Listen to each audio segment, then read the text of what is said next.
I couldn't really word it, which is what happens for a lot of victims of narcissistic abuse. Is it's really hard to define what is actually going on.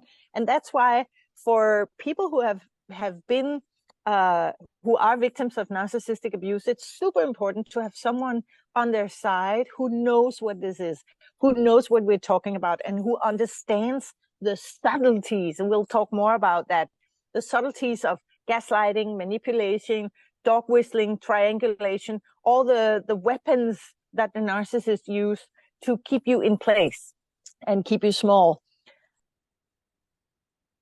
I think the interesting point is the thing about the object versus the subject.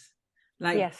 Being trained to be an object for Yes. other people's attention in life instead of being your own subject. Yes. It's like it's like removing the raison d'être in some kind of good way for the individual. Yeah. And this is what you experience when you are abused narcissistically, is that there's no room for you in your own life. Right?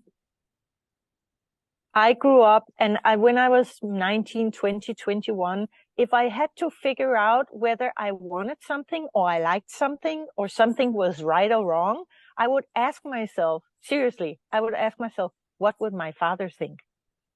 What would my father say? So if someone asked me, do you like casserole? I would think, does my father like casserole? Because then I probably like casserole as well. Yeah, wow. No opinion at all of yours. No opinion whatsoever. I could not feel myself. I did not know who I was. If people ask me, what do you want? My typical answer would be, what do you want? We'll do that. So I was invisible, completely invisible to myself and to others. And I had a fake persona that I presented to the surface to people outside myself, just like my father did. How many people do you think suffer from this? It's kind of living outside in instead of living inside out. Yeah. And being so aware or so invested in how you are perceived by others instead of how you're actually feeling. Yes, exactly. I think even though we've seen a large amount of people awakening and doing personal work, I think we are still looking at least 50 or 60% of the population in the Western world who are living in a fake way. They don't really have a loving relationship with themselves. It's a lot of people. I know that when you've done personal work or you've done spiritual work or you've done plant medicine or blah, blah, blah, you can say to some extent, I love myself. I really love and accept myself.